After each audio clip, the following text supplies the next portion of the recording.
Hello. So today we will discuss recent India-China standoff and we'll understand what are the reasons and history behind it and what are the issues between the two countries which has led to this severe standoff. So recently India and China are actually against each other in the Aksai Chin area. On May 5, 2020, Indian and Chinese soldier actually clashed near Pangongso Lake, which is in Ladakh. It is also believed that the skirmishes took place because the PLA, that is the Chinese army, objected to the Indian military patrols in that area.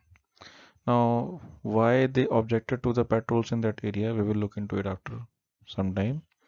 Even the most of these clashes were also apparently stemming from the different assessment. So actually there is a difference in the opinion and assessment of the Indian authorities, Indian army and Indian authorities and Chinese authorities regarding the line of actual control. So we will also understand what is line of actual control on ground and how it is de facto international border between India and China. On May 2020, at an altitude of 15,000 feet, that is near the Nakula region, the soldiers on both the sides came and threw stones and blows at each other, so as to create an effort so that to claim the right to patrol in that area. So what ensued because of that was that along with this, there were intrusions in the Damchok area, Gogra Post area, and Daulat Beg Oldi area by China in Indian territory. Now, this has led to a lot of controversy, which actually sparked the military level talks between the two for de escalation of the standoff. Meeting was also held on the 6th of June in the Chushul Moldo region between the corps commanders or the commander of Indian Army and Chinese Army in Leh area. Now, after this meeting, both the sides had to actually mutually had to de-escalate the area based on common cooperation agreement signed between 93, 96 and 2013. So the purpose was to de-escalate by reducing the stress and difference of opinion. Now, the first thing which comes to our mind is why China is actually doing this. So there are a number of reasons which are being floated for the way China is reacting. And one of the biggest reason is that it is being said that India is constructing a Darbuk Sheok DBO road. So this DSDBO road, that is Darbuk Sheok Daulat Beg Oldi road, which is connecting the Daulat Beg Oldi area, which is near the Karakoram valley, to the Darbuk area in Leh. And now this almost run parallel to the LAC, which is currently being accepted as a de facto international border. Now, China doesn't want India to build infrastructure near this LAC, so as to make India weak or project India as a weak counterpart in comparison to China, which has actually um, a very good stage of infrastructure building on this LAC border. So this DSDBO road will increase India's access to actually Karakoram range, and Karakoram range is actually the area through which a road passes through Xinjiang till Tibet. So China very well understands that if this area is in future can be countered by India, then it needs infrastructure in this area, and DSDBO is one such infrastructure which it can utilize to halt the spread and also the presence of Chinese troops in Aksai Chin area. So China doesn't want India to build this road because it will strengthen the situation of India near LAC. Now, why Daulat Beg Oldi is very important? So you can see that Daulat Beg Oldi is at a very high altitude, and its airstrip at such a high altitude, at such a highest point of the globe, will help India to easily monitor both Chinese area and Pakistan area, that is Pakistan occupied Kashmir. Now, this airstrip was built in 1962, which is very close to Siachen Glacier and LAC. So based on Daulat Beg Oldie presence of India, it can easily monitor POK, Siachen Glacier, and LAC, all the three. Now, this is very important because from here India can take care of activities of Pakistan and China. Now, because of India building a DSDBU road, and China has got somewhat panic. Another reason which is being floated in understanding the recent standoff is that in 2017 India actually opposed the construction of Chinese road, similar Chinese road at Doklam near Sikkim, and now China is protesting on a similar ground in LAC near Aksai Chin, or LAC in the Aksai Chin area. So when China was constructing road in Doklam area, which is in a contested area between Bhutan and China, India contested that it should not build infrastructure in a disputed area, which will be threatening and which will be acting as a countermeasure before the confidence building measure for the resolution of border dispute. Whereas when India is building that road, or DSDBO road in Aksai Chin area, China is also applying the same principle that India should not build any infrastructure which will actually act as a forward policy again, and projecting it as a threat against Chinese security. Another reason which has been floated is that China wants to deflect the world attention from corona epidemic, for which it has been responsible at some level, and all the countries are actually opposing China. So let's, apart from all these three reasons, we have to understand the historical reason of this territorial dispute. So since ancient time, the Jammu and Kashmir and Ladakh region, it has been uh, governed by a number of kings and kingdoms. But just before, most recently, before the onset of the British, it was under the control of Sikh Empire, that is under Maharaja Ranjit Singh.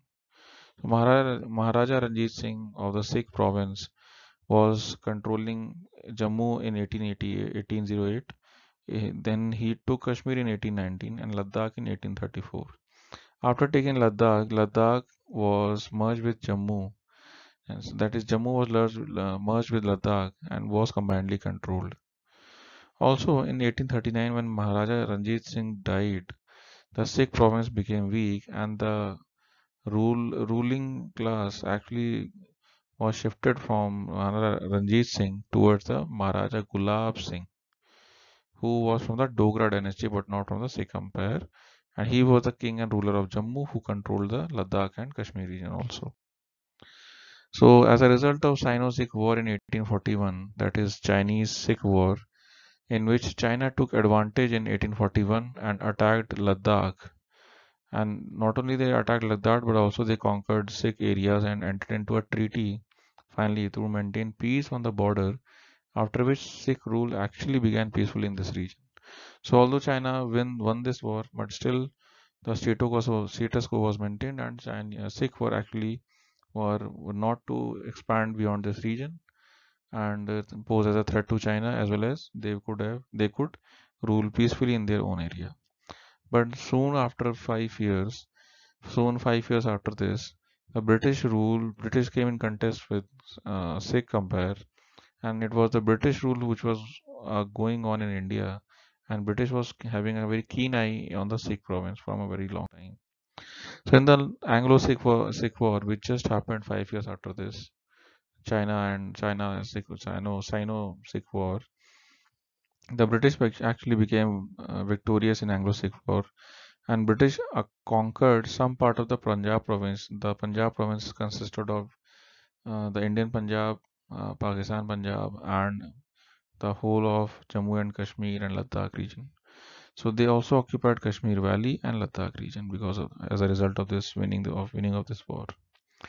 In this battle, Maharaja Gulab Singh actually signed Singh of Jammu had held the British with a lot of intelligence. Thus, as a reward, the British actually sold the Jammu and Kashmir and the Ladakh region under Amritsar Treaty for 75 lakh rupees to Maharaja Gulab Singh. So the areas of Jammu, Ladakh, Baltistan were sold at the price of 75 lakhs to Maharaja Gulab Singh of Dogra dynasty, which continued till the independence of India. So people of Maharaja Gulab Singh dynasty actually continued to be the successive kings of J&K till 1947, And you can see that this was somewhat more or less the map of J&K during this period. But after the taking up of or winning the Anglo-Sikh War, the demarcation of the boundary was still not a settled issue. So a British civil servant with the name of W.H. Johnson, he proposed a Johnson Line in 1865. So in 1846, the British tried to talk with China for the eastern Ladakh border, but China was not interested at that point of time. Therefore, the border could not be created. But somewhat at a later stage, after almost 20 years, in 1865, by the initiative of W.H. Johnson, a new line was proposed known as Johnson Line, and it was according to which the Aksai Chin part was described as a part of Jammu and Kashmir. So this area which you see is Aksai Chin area, and this line, which green line which you see, is the Johnson Line. So based on this border demarcation, the Aksai Chin is a part of India, and India claims Johnson Line as the border between India and China in Ladakh. So currently India is following the Johnson Line, whereas Aksai Chin was bordered by Xinjiang. So at this point of time, Aksai Chin was having a border with Xinjiang, and Xinjiang was not a part of China back by that time. It was only in 1878 that China occupied Xinjiang. And after this, China started having interest in Aksai Chin area.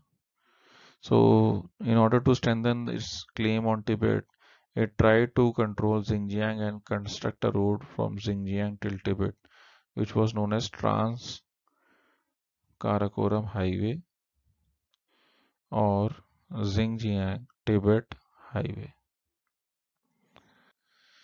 Whereas another line was proposed in 1899, again somewhat 25 years later. In 1899, British Council George Macartney MacDonald, he was sent, this proposal was sent to China by MacDonald, and hence this line is known as Macartney-MacDonald line. Under this line, some parts of the Aksai chain were shown in the China and some part were actually in India. So you can see as if some of the parts like this Haji Langar, some part of the Aksai chain beyond this Galwan and Shiok River to its eastern side are under the Chinese occupation. Chinese should be under China. Whereas beyond this red line, you can see that beyond this red line, all this area will be under India, and this will be under China.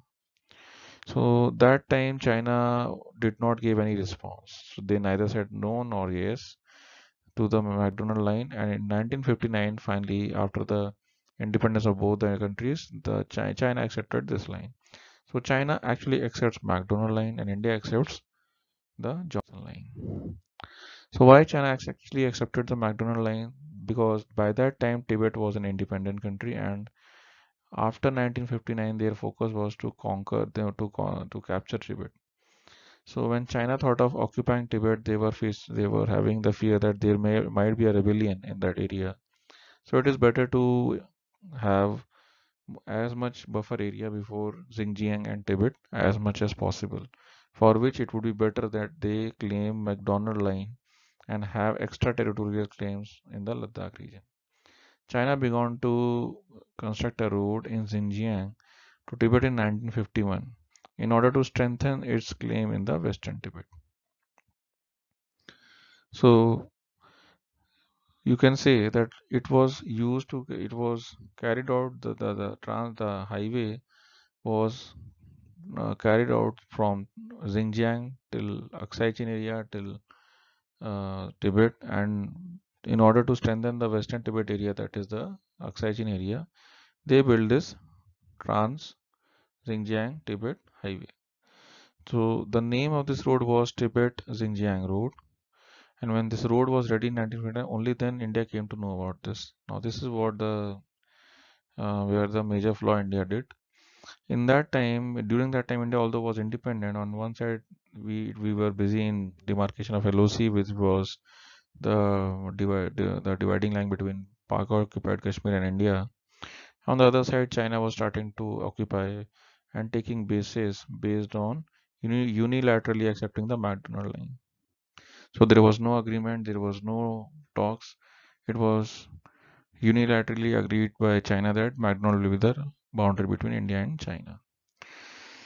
Whereas seeing China in the McDonald line areas and as for its post, India tried to follow the policy of forward policy, because of which somewhat was one of the reasons for Sino-India War in 1962, and China army was proved to be more powerful in that war, and because of this, Ladakh region of China expanded its western border and take full control of Aksai Chin. So actually, you can see in this diagram that Aksai Chin area is today under the complete control of China, and this line is today is actually acting as a line of actual control. So neither it is Johnson line. So the LAC is neither Johnson line and nor it is McDonald line. So it is neither Johnson line nor it is McDonald line, because the de facto line which is running through it is the LAC, that is the line of actual control, which was set up as a result of the ceasefire and after the result of the 1962 war.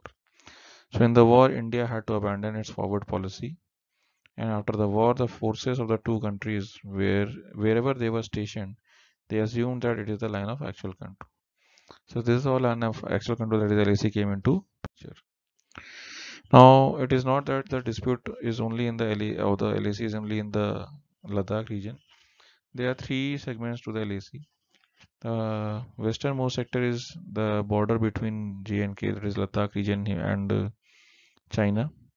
The middle part is of Himachal Pradesh and Uttarakhand bordering China, and the eastern sector is belonging to Sikkim and Arunachal Pradesh, having border with China. So the western sector is 2150 kilometers. This is one of the largest sector actually, which India claims, having border with China, and this is the area which actually is bordering Xinjiang province of China with India. India accuses China that it has illegally occupied Aksai Chin and some parts of Ladakh in the region. And as a result of 1962 war and these 10 standoff, today the LAC is actually the dividing line between India and China, but not the border which India claims. The middle sector is the shortest one. It is only 625 kilometers and is somewhat more stable. But recently we have seen that China has been poking and creating issues in these areas also. And whereas also Nepal has raised issue of Lipu Lake and Kala Pani in this area regarding as a border dispute, because of border dispute and differences of opinion regarding watershed. Whereas the eastern sector is 1140 kilometers, 1140 kilometers, and it has been historically known as McMahon line. So this line is known as McMahon line, and it is one of the areas where is a very known as one of the biggest representation and seat of Tibetan Buddhists and Tibetan monks. So Arunachal Pradesh, which has maximum area in this area of 85,000 kilometers, is known as the Southern Tibet area by China, and India claims to be its part of it, integral part of India, and is known as Arunachal Pradesh, which is a full-fledged state. So the line of actual control LAC runs through Ladakh, which is a UT now, Himachal Pradesh, Uttarakhand, Sikkim, and Arunachal Pradesh. So LAC is also known as one of the world's largest unmarked border. Most of the border disputes are seen in Ladakh region generally, and such as in Galwan Valley and Pangong So Lake. And recently also we saw the clashes of Indian and Chinese army here only. Whereas Galwan Valley is located in India, India claims that it is part of its territory, whereas China is also calling it is a part of its territory. So let us see what actually the strategic and importance and the geographical and topography of the Galwan Valley is and why this issue has cropped up. So Galwan is actually a short river and a run-through river which originates in the Karakoram range and which runs through Aksai Chin and in the eastern Ladakh sector to join the river Shyok. Its important tributary, Shyok is a tributary of Indus River. So this river and the valley actually are holding a very significant strategic importance because they provide a lot of strategic height and mountains. It is also a watershed. It is also a watershed. Thus, both ways for the transportation and for capturing peaks, it is very important.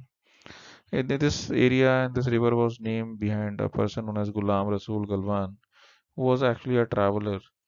And because of his autobiography, Servants to the Sahibs are actually Britishers here. This place has been named after him, and he has been also been very popular in giving the detailed expeditions through which the high Himalayas and Tibet and Yarkand has been covered till Central Asia through his journey. Now we will look into the one of the also areas of contention between India and China is Pangong Lake. Pangong Lake is a landlocked lake, and as you saw in the previous picture, the watershed area actually there all the river and run through rivers actually feed this lake, and this landlocked lake is actually dependent on these runoff rivers. So Pangongso Lake is actually 12 kilometers and which extends from India to Tibet, and the line of actual control is not very clear in the Pangong Lake. So this is actually the what the real situation at the standoff between India and China is that this is the Pangongso Lake, and in the Pangongso Lake, the border between India and China is not very clear. China claims that it has claimed till finger 4. So this finger means the mountain peaks. So finger 1, 2, 3, 4 are the mountain peaks which uh, China considers are part of India, but all of mountain peaks after finger 4 are part of China. This is what China claims. So according to China, the LAC passes through after between finger 4 and finger 5, whereas India claims that the LAC actually passes through between finger 7 and finger 8, and from finger 1 to finger 7, that is a mountain peak between finger 1 to finger 7, are all part of Indian territory. So this basically this area between finger 5, finger 6, and finger 7 are disputed area. And this is where the Galwan Valley is. So thus, in this area, the patrolling has increased based on the differences of opinion regarding the passing of LAC. So the sharp mountain peaks are images known as fingers, and India has claimed that it is up to 8 finger that India has LAC, whereas China claims that it is right up to finger 4. So this is the what the dispute is between the two parties. Recently, we also saw a standoff between India and China in Doklam. Doklam is an area which is sitting at the tri-junction of Sikkim, that is India, Bhutan, and China. So in this China's Chumbi Valley, there is a small area. This small area, this small area is Doklam, which is of very strategic importance. And this dispute is between China and Bhutan. Although Bhutan is having a friendship treaty with India, so it asks India for its territorial security and integrity, and also India to have a strategic importance, strategic defense, and also strategic advantage in these areas. So wanted to secure the high peaks in these areas, thereby prevented China to build any infrastructure in this area. So the military standoff actually lasted for more than 2 months, and after only diplomatic efforts and conversation, both the countries actually withdraw their troops. So in Bhutanese, Doklam is also known as Zonglam in Tibetan language, and in China it is known as Dongla. It is between China's Chumbi Valley to the north and Bhutan's Ha Valley to the east and India's Sikkim state to the west. And it has been depicted in the map here between it is standing between Sikkim, Bhutan and Chumbi Valley. It is was only after 1962 border war between India and China that narrow plateau that abuts between in this tri-junction. Now it has become a bone of contention. Only after 1962 for the first time it became a bone of contention in 2017. So why did India intervene in this matter between Bhutan and China? India has signed a friendship treaty with Bhutan on 8th August 1949, which was actually renewed in 2007. So India morally and also legally need to help Bhutan in such cases of sovereignty and territorial integrity issues. And also India has promised to help and protect the interests of Doklam from Chinese intervention. So why the Doklam is very important? Because first of all, it will carries a huge military advantage for anyone who captures these high peaks. Between all the plateaus, it is one of the highest peak, which gives us high height advantage to anyone who captures it.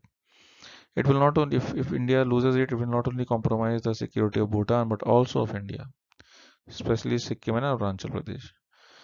The China is, when it has come in control of Doklam, it will get a very high ground, which would enable it to completely crush Bhutan. Thus, therefore, the access to transaction would give China an easy access for transportation also for war machinery, such as tanks and vehicles and the border area of India.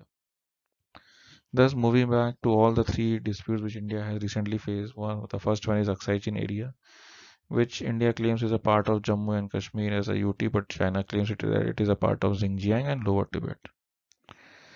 Aksai Chin, we must remember, is a very large area that is approximately 37,000 square kilometers area, and what earlier was used as a trade route between India, that is Ladakh and Xinjiang, known as Yarkand, Karakoram to Yarkand.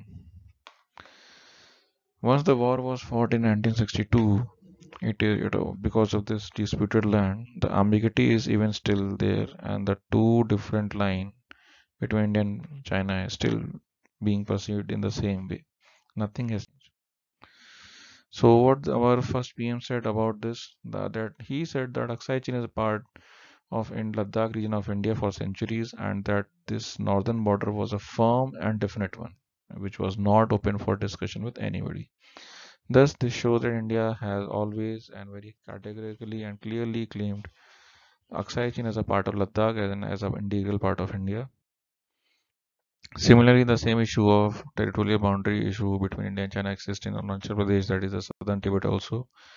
Arunachal Pradesh is also very interesting because of the reason that Tibet has been captured by China in 1959, and because of this, the Dalai Lama, the spiritual leader of Tibet, actually moved to and shifted to India, fearing his capture or death by China, and China to in order to crush any rebellion or rise of Tibetan autonomy or Tibetan religious uprising, has declared that after the death of this Dalai Lama, the next Lama will be Panchen Lama, who has been appointed by China in Chinese administration. Whereas Dalai Lama says that the next Lama will be coming from Arunachal Pradesh. The next Lama will not be coming from neither Tibet nor Aksai Chin, but he will be coming from Arunachal Pradesh. Thus, Arunachal Pradesh has actually caught a lot of interest in the eyes of China, that this area can be one of the bases for spread of Tibetan unification and Tibetan uprising. So the majority of the international maps put the area in India, but China still claims that it is part of Tibet, southern Tibet, and since it owns Tibet, therefore the Arunachal Pradesh is a part of China. So the primary controversy is all over about the ownership of Tawang Tract. This is the Tawang area, Tawang Tract, where the India's biggest monastery and the ancient trading town has been established. The history of Arunachal shows that it borders Assam, and since ancient times, very few old temples have been there. It has also been influenced by the Tibetan, Burmese, and Bhutanese culture. In the 16th century, the Tawang monastery was built. It was a very important site for the Tibetan Buddhists, and this area has also been populated by Tibetans as at all the points of time. Everyone argues that it should belong to India given the ancient history, but still this area has been under dispute between India and China, whereas also Tibetan empires have been although living in harmony in the ancient times. Indian empires and Tibetan empires have never contested Arunachal Pradesh between themselves, so there will be no question between of contest of territorial claims between India and China if they agree to accept what Tibet used to agree earlier. So what happened in Shimla Convention 1914? So in 1914, Tibet was still independent, but it was a weak country. So British India brought to the table the two parties, British India and Tibet, and forced Tibet to accept that the region of Tawang and the area south of it belonged to India. So everyone was very happy with this except China. China actually never accepted this agreement, and Chinese representative withdrew from this, and since then China has refused to accept the accord resulting out of this meeting. After the meeting, the border was not fully enforced, but later the British administration realized that they have already entered, actually have made this convention and agreement, and after 1935, British started showing that the Tawang and the southern part of Tawang, that is Arunachal Pradesh, is part of India, and it showed in her regional maps. So finally, where does it belongs to? So the China never actually recognized that Tibet's independence, nor its 1915 Simla Convention. So this is what the problem is, because China used to consider that Tibet is under its suzerainty.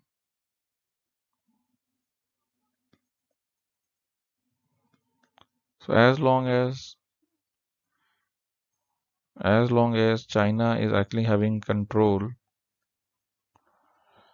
as long as China has some control or control over the political status of Tibet, Tibet is not an independent country. And if Tibet is not an independent country, then it cannot sign any foreign um, or diplomatic decisions can be made without the consent of China. If China is not consenting, then this convention has no meaning at all.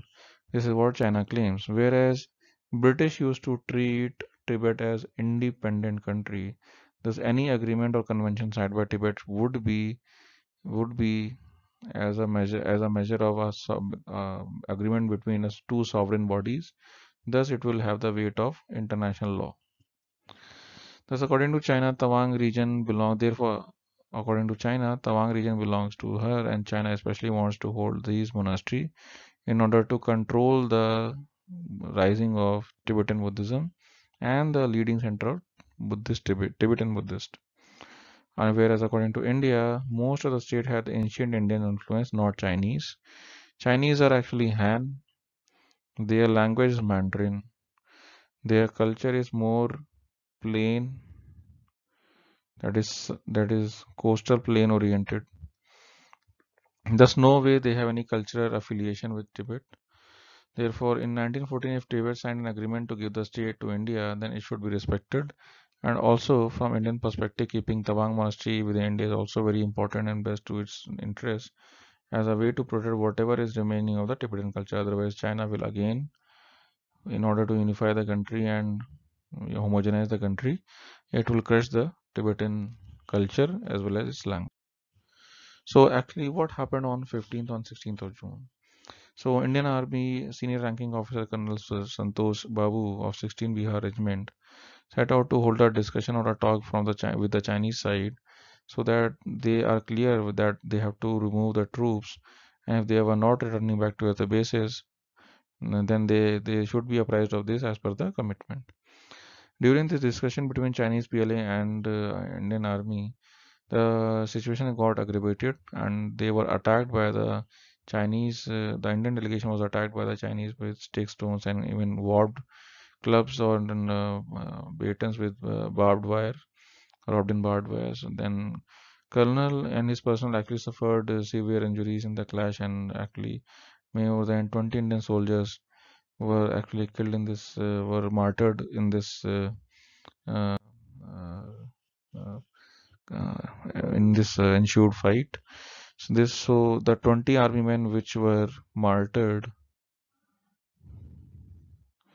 are now again creating an issue and bringing the focus on the resolution LAC, whereas our Prime Minister has categorically said that the whole India stands behind the people who have lost their life in the line of duty for protection of India, as well as we will also be pursuing our case vehemently for the protection of our sovereignty and territorial integrity.